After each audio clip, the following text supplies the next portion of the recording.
All right, so we'll give it like one more minute and then we can start the presentation.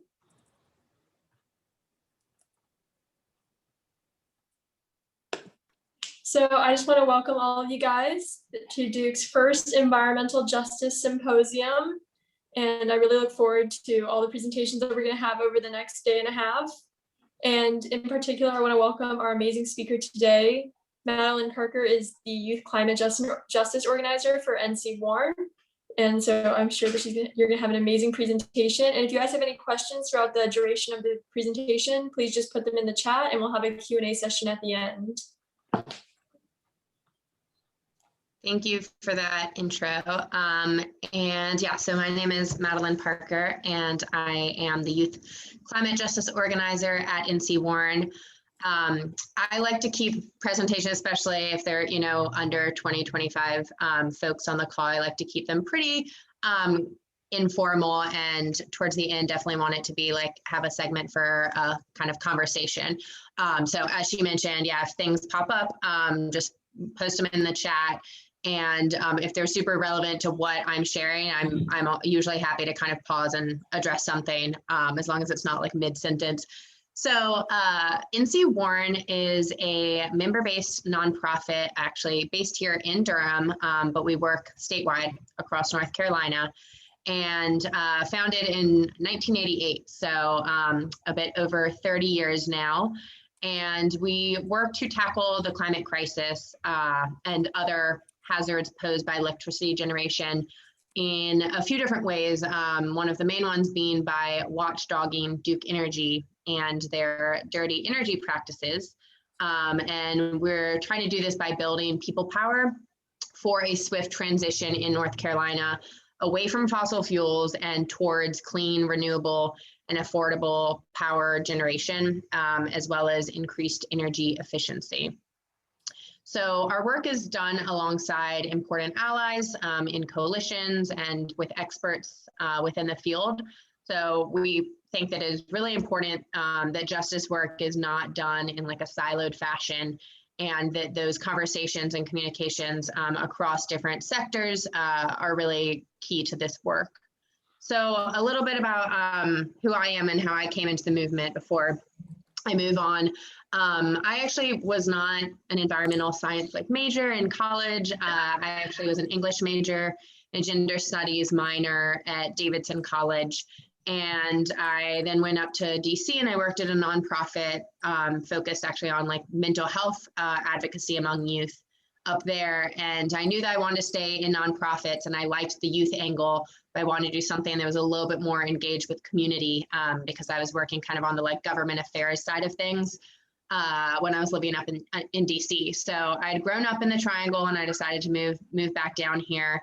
And yeah, I hadn't done climate specific work before, but then this position was advertised, and I saw the youth part of it, and I knew that environmental advocacy is certainly something I've always cared about on a personal level. And I was like, well, there's no reason that can't turn into a professional interest. And so I started in 2017, and I'm still here. And I've gotten really invested in the climate justice movement in the 3.5 years that I've been at NC Warren now. So I'm going to do a little bit of kind of a general overview of some issues in North Carolina and the way that NC Warren interfaces with that. And then towards the end, I will shift it a little bit more towards the youth specific angle. So what is climate justice and why does it matter? Some of this will probably be, kind of review for y'all, but climate change is, the phrase refers to the literal changes in global or regional climate patterns. I feel like, especially historically, this is getting a little bit better, but historically, climate change has been talked about a lot more than climate justice has. I feel like that shift is occurring now, but I remember, at least when I was in high school, even college, I knew what climate change was. I knew about global warming and those physical, shifts in our weather and our climate, but I feel like I didn't really learn that much about the justice piece. And so that is, speaking to the fact that these issues like global warming and other devastating climate changes are really deeply ethical and political, as well as being environmental in nature. So a few kind of modern examples of climate injustice and how they can tie in with racial justice are here below. So at least 68% of African Americans live within 30 miles of a coal-fired plant. And an African American family making $50,000 a year is actually more likely to live near a toxic facility than a white American family making only $15,000 per year. So this is definitely an economic issue, but even more so, it's a racial equity issue when we look at where these disparities are occurring. So also African Americans and Latinos already disproportionately live in food insecure areas. And the shift in agriculture fields that's resulting from more drought, more heat, this is only going to be worsening those circumstances. And then also Black Americans are 1.5 times more likely, and Puerto Rican Americans are nearly 2 times more likely to have asthma. And that is something that is certainly impacted by factors such as living near like a coal-fired plant or a hog farm or other environmental issues that are often dumped into more rural communities and people of color majority communities. I also just wanted to note, and this, not going to get into it because it's a big issue, but there is this intersection we've seen in the past year of climate justice and the timely issue of COVID-19 and how that all interfaces alongside racial equity. And the reality is that many of the places that have been dealt the harshest blow by COVID are simultaneously dealing with some of the most serious threats to residents' well-beings, like environmental rollbacks, plans for fracked gas pipelines. Most of these are near BIPOC and or lower income communities. So I just wanted to kind of tag that as all these issues really are intersecting, and it's an important conversation to have about where those intersections occur. And I also think that there's this timely aspect of, because COVID-19 is something that everyone has been paying attention to the past year, we can kind of use its timeliness to highlight problems that are longstanding and then shift towards solutions in areas like climate change, which elected officials maybe haven't spoken up on enough in the past. So some quick facts here. Kind of already mentioned this, but climate change is a crisis that is devastating millions of people globally, especially people of color and low wealth communities who are least responsible for causing the climate crisis, right? So in North Carolina, this is especially seen in communities like those in Eastern North Carolina that are simultaneously dealing with the toxicity from hog farms and continued devastation from multiple strong hurricanes and so-called 500-year floods that are actually happening every like 5 to 10 years. So we are also in, there are parts of the state where Duke Energy has dumped its coal ash, which is extremely toxic. We are nearing the point of no return in terms of climate change, and all of this is happening while North Carolina-based Duke Energy remains one of the world's largest corporate electric utilities and biggest polluters. So I'm going to pop a question out to you all real quick, and you can just put your guess in the chat.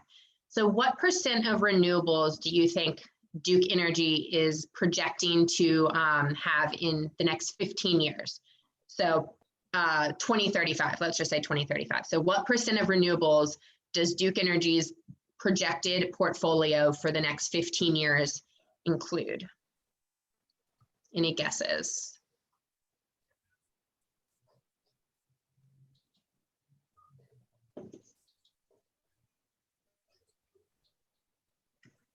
Okay, I'm seeing 10, 5, 15, 20, 25, 13. Yeah, so all those were within, I mean, y'all were pretty close on the money, but it's on the lower side. So their projected energy portfolio for the next 15 years is to only include 8% renewables, alongside a slew of so-called natural gas plants, which I'll talk about in a few slides a little bit more. So this is under 10%. It is actually lower than the national average right now. And we literally we don't have the luxury of time to delay on this transition from fossil fuels to clean energy sources, but they are consciously remaining a laggard in this area. So in partnership with other groups and movements, NC Warren works to try and change Duke Energy's business model of building these like unneeded, super expensive, environmentally wrecking gas-fired power plants, as well as they have a continued practice of repeatedly raising electricity rates and then spending a lot of money, like millions of dollars a year, to silence public debate. And that is, or distort it. And that is something that we call greenwashing. I don't know if y'all have seen like Duke Energy promos before with like all the smiling faces and the energy panels, and it just makes it look like they're way more committed to clean energy than they've actually proven to be. So something that is actually really relevant right now, and I have another slide to touch on it. So I'll get more to that in a minute, but there is actually a 15-year plan that they have to submit to the Utilities Commission. So they are technically a regulated monopoly, which means that they have to submit a plan. And right now is the comment period for that. And so, yeah, I'll talk a little bit more about that on a slide in a couple minutes. So we actually launched like right before, it was like mere days before kind of COVID really picked up in America last year. And then we started seeing all these intersections that I mentioned, but we launched a campaign last year, basically asking Roy Cooper to use his authority to help prevent future climate disasters by declaring a state of emergency with a climate crisis. So as mentioned already, we are nearing the point of no return with climate change, and we need to act immediately in order to avoid the worst of it. So we are really urging Governor Cooper to be a climate champion and take a stand on this issue. Leading scientists say that it's really essential that we reduce emissions of superpotent methane, so not just carbon dioxide, but also methane that comes from the US fracking industry. And then I also just want to plug, I think it's really important to note that, you know, climate change and climate action is often really politicized. But when we look at across the voting body, it's like 70% support government action to address climate change, with about 3/4 wanting us to generate all of our electricity from renewable sources within 15 years. So even, you know, across party lines, this is something that folks really care about. Maybe they care about it for different reasons. For some, it's that solar is actually becoming cheaper, and so economically it's desirable. But like this is across party lines, something that Americans want. And additionally, young Republicans are becoming less accepting of this kind of party line claim that like climate change isn't real or isn't serious. So this is not a partisan issue, and it should not be treated as such. But right now, the big blockade that we have is political with the existing Congress that we have, as well as structural, because we live in a monopoly system here in North Carolina. So I just want to play two short clips that are speak to issues from youth perspectives of two big climate justice issues in our state. And both of these are from Alliance for Climate Education, and they are an awesome organization that we work in allyship with. So let me make sure my computer sound is shared. Yeah, okay, it should be. Let me know if y'all can hear it. I live in Sanford, North Carolina. I've lived here my whole life. Because it's so small, we're a really tight-knit community. Many of the families here have been here for generations and generations, so a lot of people have deep roots in Sanford. I first heard about coal ash in 2014. A coal ash pond in the mountains leaked into the Dan River, and it was a really big disaster. The waters just turned black with the sludge. I mean, they looked like they had toxic waste in them. Coal ash is the waste product of burning coal for energy or electricity production. It's full of chemicals and toxins, nasty things that you wouldn't want to ingest. A few months after the Dan River spill, it broke in our local news that they had to move the coal ash to a safer location. They decided that they should put it in Lee County, where I live, and neighboring Chatham County. And they just load up the back of the trucks or load up the train cars with the ash and move it across the state. The coal ash is going to be dumped into empty clay pits where clay was mined to make bricks. By the time they finish dumping all the millions of tons they would like to dump in Lee County, the pile is supposed to be massive. So in the midst of this beautiful green area, there is supposed to be just a mound of black coal ash covered with a layer of grass and plastic. On one hand, I was really angry whenever I heard that they were planning to bring coal ash to my community. But on the other hand, I was really scared about what it would mean for my community and for the future of it. Because if the toxins were to leak into our water source, it will impact everyone that lives in the area, including me and my family and all of our neighbors. It's scary because what would we do without clean water? As long as we continue to burn coal, there's going to be more coal ash and more communities that are going to have to face the same issues that mine is. With climate change and producing waste products like coal ash, we wouldn't have to be dealing with this issue if the coal hadn't been burned to begin with. So that's why it's so important for us to transition to cleaner energy sources. The communities that the energy company has chosen to dump the coal ash on, they're small and they're rural. Many of them are lower income. Many of them are minority majority communities. Why aren't they choosing to dump it in the more affluent communities? What is it about these smaller, poorer communities that they think makes them more suitable for coal ash? And I think the answer is pretty clear, that they think that those communities can't fight back against it. I think that picking on communities that are smaller and with fewer resources is just so blatantly wrong. I joined a group called Environmentally at the beginning of my junior year of high school. Environmentally has been really active in going to meetings of our local government just to tell our local officials how so many of us in Stanford feel about coal ash coming here, to argue against it and explain why we don't want it. I believe in justice, and I think that Lee County is very clearly on the right side of this issue. Even though we're small, we're fighting back. I wish that more teenagers realize that, by joining an organization or by getting together with their friends, just by combining their voices and saying, hey, we want to protect our environment. We're the ones that have to live here in the future. This issue is our issue. By standing up, we can make a difference. My name is Isaac, and I live in North Carolina.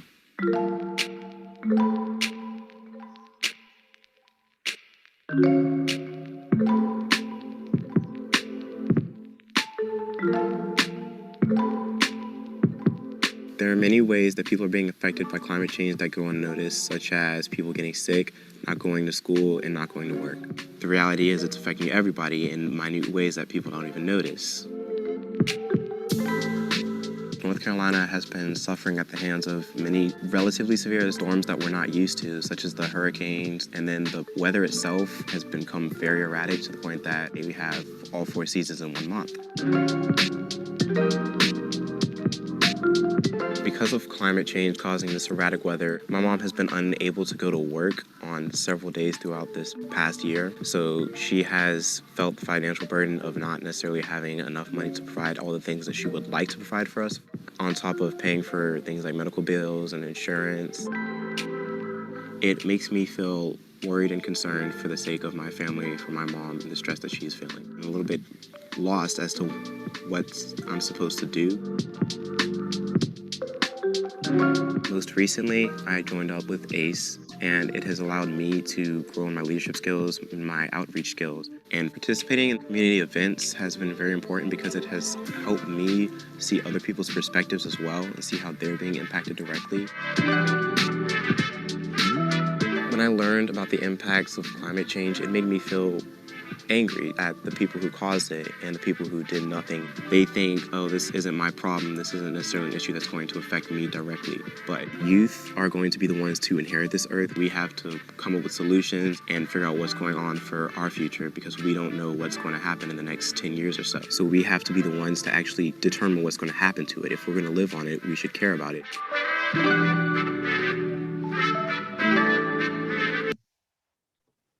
So then let's do this. We'll take this. Okay, can you hear me again? Cool.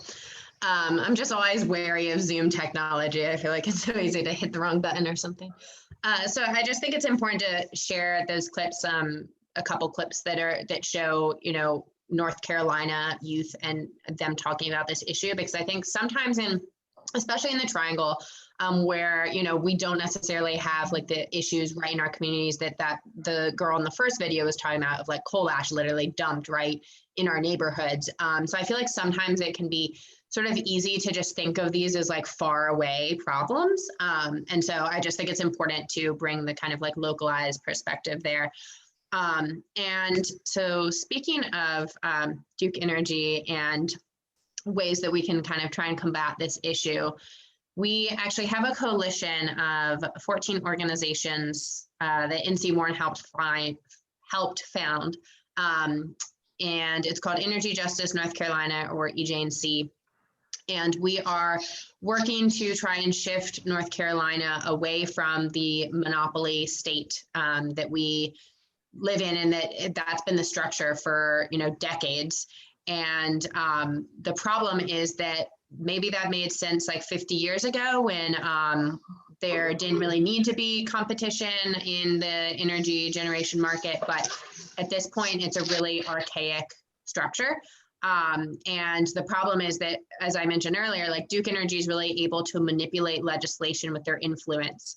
So both through connections that they forge, but then also with financial influence, such as giving like thousands of dollars to some of our elected officials in campaign money. And then they dodge accountability for disasters like those coal ash spills, and then end up passing those costs off. So the cost management then gets passed to the ratepayers and the taxpayers, and they often don't have to pay that much of it themselves, which is just crazy. Like, if you're going to make a mess like that, you should at least have to, clean it up entirely from your own funds. But they somehow just like escape responsibility with a lot of that. So this is obviously really unjust practice that is not rooted in democratic values, and North Carolina really does deserve better. We need an energy system that's able to meet our needs by providing clean and reliable energy, and through renewable sources. So if Duke Energy won't do that, then we need utilities that will. So it's not even an issue of us necessarily trying to like push Duke Energy out of the state. It's just that we want there to be an energy choice competition of market, in terms of you could go to the kind of like menu of items in the same way that when you're choosing like your phone service, for example, right? Like you can look up the pros and cons of like Verizon versus Sprint versus, I think AT&T might have merged with one of those. But anyway, you can like look up the different options and decide which one you want. But with paying our electricity bills, we don't have that option. And we think that's really important that we do. So I wanted to tag that actually, we are starting kind of in the process, the first stages of this process, but we are working on a People's Energy Plan that's going to be an initiative priority of EJNC this year. And we want it to really be community driven, and we're starting with just kind of looking at ways that we can get into communities right now, probably still virtually, but doing things like listening sessions and hearing from folks who are on the ground in some of these more impacted communities, as well as locally around the Triangle, just like what are priorities for folks if we're looking at, if there were to be competition in the energy generation market, like what would they want from a utility that's different from what we see right now with Duke Energy. So stay posted on that. That's in the very early stages right now, but that's an exciting initiative coming down the line. So I did mention that I was going to come back to the IRP. So Integrated Resource Plan is the full name. And I'm going to go through this quickly and not get too much into the weeds, but basically their plan, as they submitted it for their next 15 years, includes trying to build out a lot of new gas through year 2035. And that is the year that President Biden has said, everything should be carbon free. And also looking at the specific numbers, this would create about 4.8 to almost $5 billion in stranded assets. So this data comes from a recent, I think it was January 2021 report and includes coal and gas. But basically, it has computed, this report computed that customers would pay this $4.8 billion over time for plants that are not able to even operate because of carbon restrictions. So that's if we let Duke Energy build all this new gas that they want. If they don't build new gas, there will still be some stranded coal and gas costs, but it won't be nearly as much. And they also really can manipulate metrics sometimes. So one of the solar or environmental engineers that we work with, his name is Bill Powers, and he compared the cost that Duke Energy lists in its 2020 climate report to costs that he knows to be more realistic across the market. So I think he looked at Bloomberg, National Renewable Energy Laboratories, and even Duke's own past construction costs. And this is what he came up with, that they are trying to double the storage cost in their calculations and cut the gas cost in half to make gas look way more affordable than it is, and solar with storage way more expensive than it actually is at this point. So more just dishonesty and manipulation there. One of their other tactics is keeping plants idle, so not using them even when it would be really helpful to. So then it looks like they need more when they already have enough. So this is just a quick kind of action if y'all want to take after the call or sometime next week. It would take about 5 minutes. There was an online public hearing around the IRP scheduled for March 16th, but it got postponed because so many people signed up to speak, which is great, but we don't know what the new dates are yet. But in the meantime, you can submit comments in writing to, so it's just statements@ncuc.net. And you just want to make sure that you put the docket E100 subject 165 in the subject line. And you can make them as short or long, but I mean, you can have it be 2 sentences, honestly. Like the main points are like, they need to not build these new gas-fired plants, and we need to prioritize the transition to renewables. So if anyone is interested in doing that and wants kind of pointers on what to say, we do have talking points on our website, and also you could email me and I'm happy to talk about that with y'all. And then the last kind of NC Warren specific thing that I'll mention real quick is, after talking about some of these, you know, more down in the dumps, gloomy pieces of like, oh, we're still in a monopoly structure and there are all these negative parts, we do have this great pathway that is feasible right now in terms of technology. Right. The issue is the blockade politically, but we have it kind of like ready to go once hopefully we have a Congress that's a little bit more amenable to such things. But it's called Clean Path 2025, and it's a plan that just shows how we could make this swift transition happen quickly and equitably.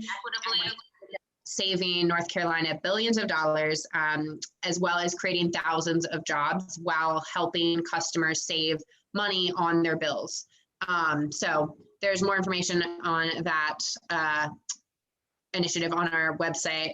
Just wanted to tag that, you know, there are definitely solutions out there and ways that we can get to these places that we need to be. And I do feel like the tides are turning. So, and then here at the end, I just kind of want to bring it back to the youth focus, and then kind of pop it out to some discussion among y'all or Q&A. So when I mostly work with high school aged youth, especially with this past year, I haven't really done much besides like one-off presentations and workshops with college age youth because everything's been virtual, and we do have an existing initiative with high school youth that is a partnership that we work with. But I'm looking forward to, you know, soon being able to be in person and doing things again, and hopefully getting a little bit more tapped into college campuses again. But when I think about youth climate justice organizing, this list on the left here is some kind of key pointers. And this could apply to not just climate organizing, just youth organizing in general.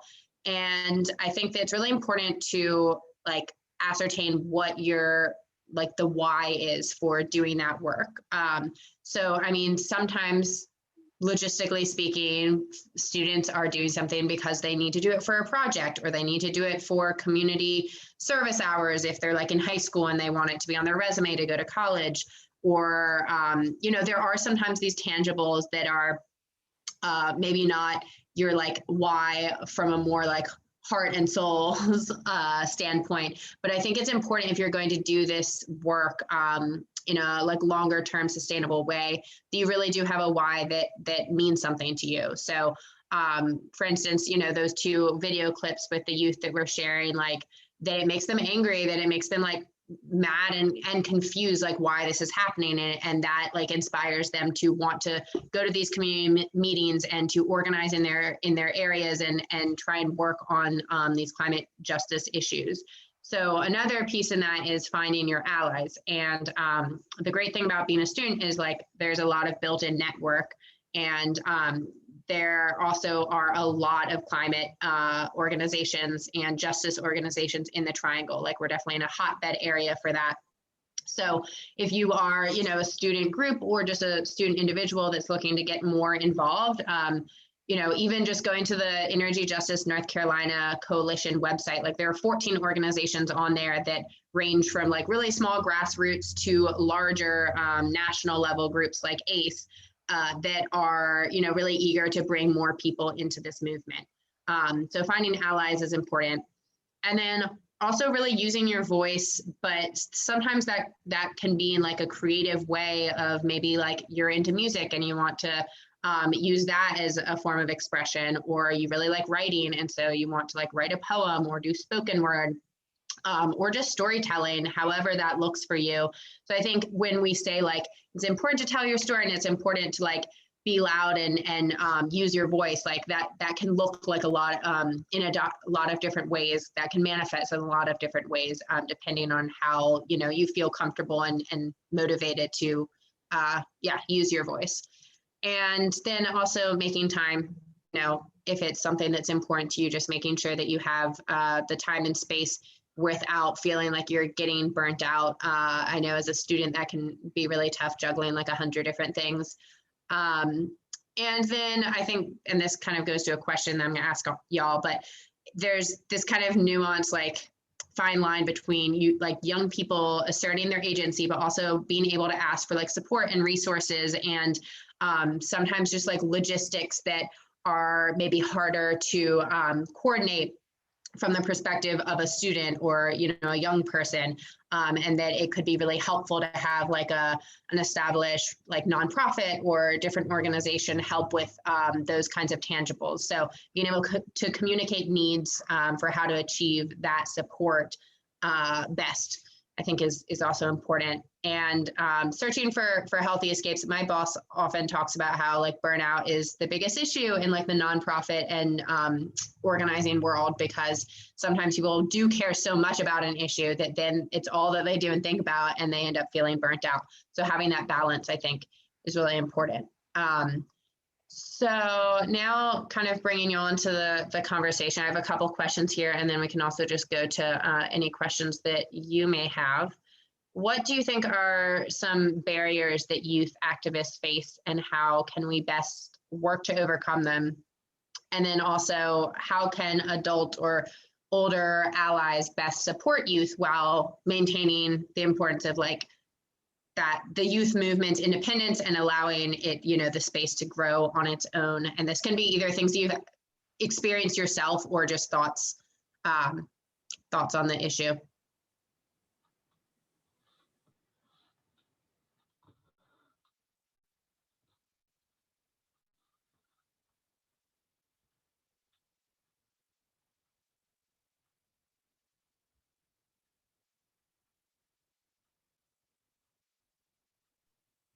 You can totally just go off mute if you have a thought, or pop it into the chat.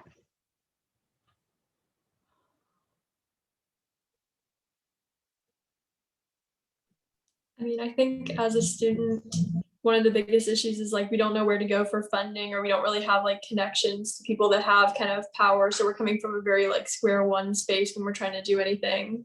And that might not be the same for like movements that are kind of organized more by adults.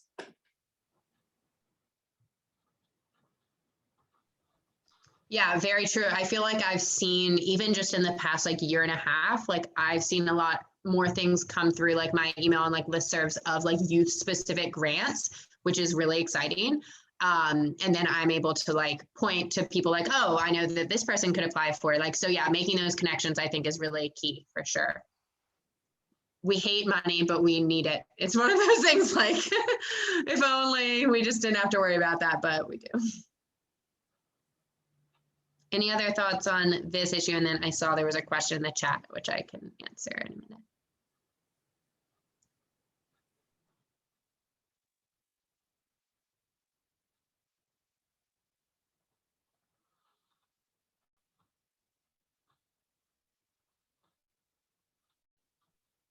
Okay, well, if y'all think of anything, you can come off mute. So the question, is there any requirement that they consider or address written comments? You mean, sorry, to clarify, is this like requirement for what the written comment says or what it includes? Is that what the question is? I meant, is there a requirement that the coalition kind of addresses the concerns they receive from the public? Oh, What is the gotcha. impact that submitting those comments will have on the process? Gotcha. Thank you. Okay, great question. Yes, so it's the Utilities Commission in CUC, North Carolina Utilities Commission. They are the powers that be in this issue. And yeah, so very important because no one wants to waste their time just writing stuff out that no one's going to read. So yes, they do. They are obligated to go through and read those comments, as well as I'm not sure exactly like the bookkeeping of how they do it, but I do know that multiple states in recent, I think it was last year with Virginia, multiple states recently have rejected IRPs of this nature. And then the utility had to go back to the drawing board and make some of those changes. So I think it's really important to be able to point to that. Like this recently happened in other states where like the IRP as it was first, presented was rejected because there were enough public comments of people, saying this is not good and pointing to the issues. So yeah, very, very important question. Thanks.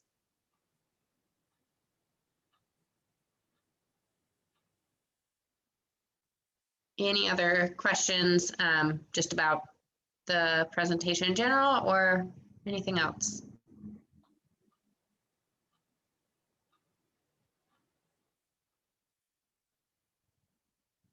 I do have this final slide here, and maybe, I don't know if there's a way to you can just probably take a picture. I was going to say you could send out an email afterwards, but I know there are so many different presentations that probably too much to coordinate, but these main ones I already talked about were, so the IRP comment period, which is open right now, and it should be open for at least a few more weeks. And then a few of these others you can just get to through the NC Warren website. So that is ncwarren.org. My email is madeline@ncwarren.org. And our Instagram, Twitter handles are just @ncwarren. I did mention that we have a partnership with the Durham Youth Climate Justice Initiative, and that is high school aged youth. But if y'all know of any high schoolers that might want to join that, please do pass them my email or connect us or whatever. And then if you just want to join our email list to learn more about we don't send out tons of stuff. It's mostly just current kind of initiatives and opportunities, and then if other close organizations that we work in coalition with are doing important work, then we usually post about that as well.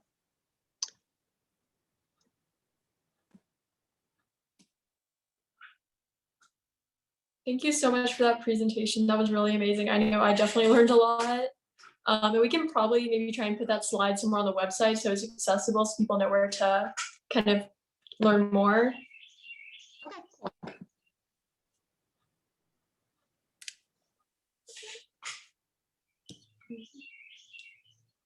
If that's all, we can go ahead and probably end this speaker session. Thank you guys so much for joining us today. We hope that you guys can come to some of the other presentations this weekend. We have all the Zoom links up on the website. Thanks, y'all.